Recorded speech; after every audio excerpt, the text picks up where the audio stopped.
The obligation to the fish, who just didn't want to live. A fisherman caught a monster fish.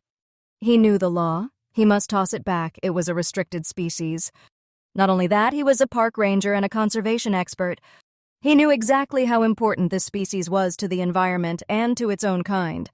So when he caught it, he immediately knew he would have to return it to the habitat best suited for it. And that's what he did. He tossed the fish back. But when he did, the fish raced around in a panic and ran ashore. So he tossed it back again. Yet again, the fish, panicked, ran ashore. Frustrated, the man threw the fish into the middle of the river.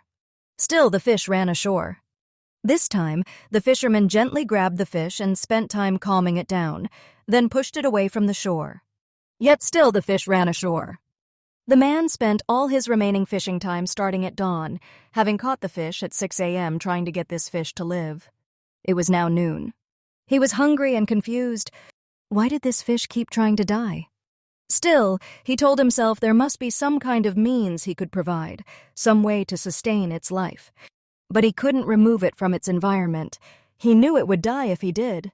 So he kept trying over and over again.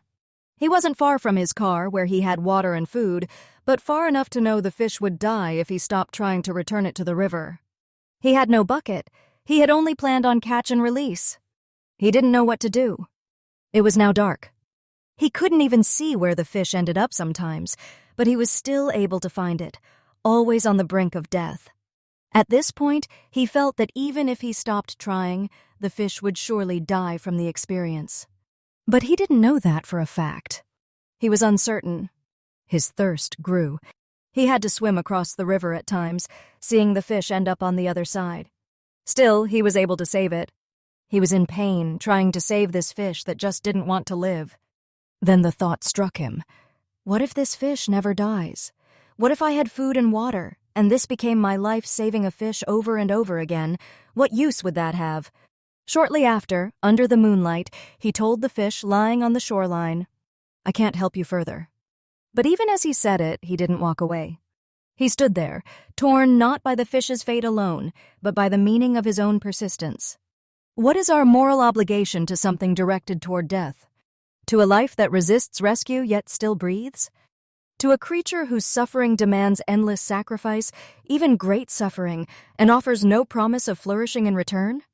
Is compassion still required when hope is gone? Is duty still binding when the outcome is despair?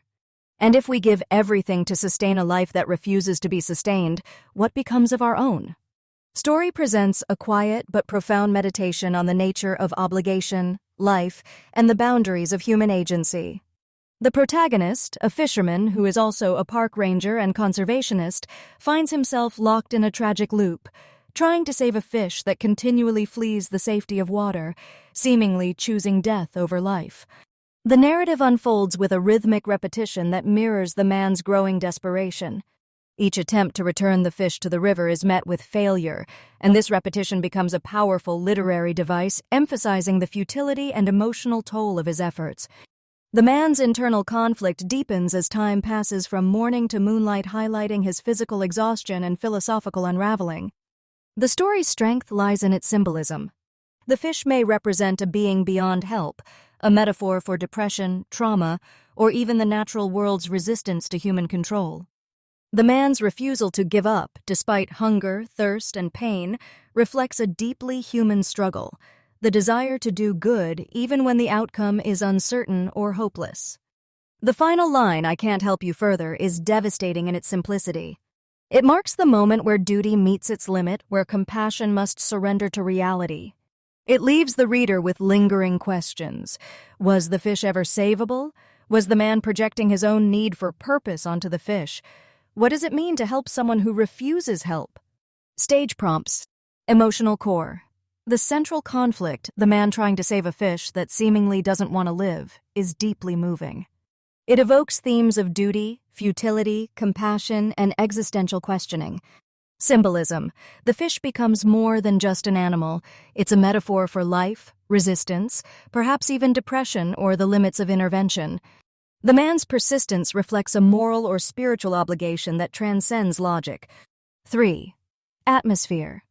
The gradual shift from dawn to moonlight adds a sense of timelessness and weariness. It mirrors the man's emotional and physical exhaustion. 4. Philosophical depth. The question, "What if this fish never dies?" introduces a haunting thought experiment. What is the value of endless compassion if it leads nowhere? Reflexive prompts.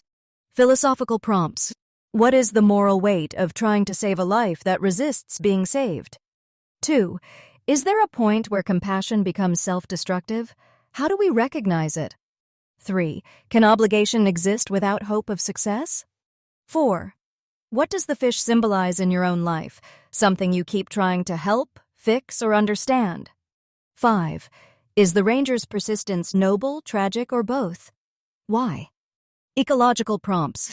What does this story say about human intervention in nature? 2.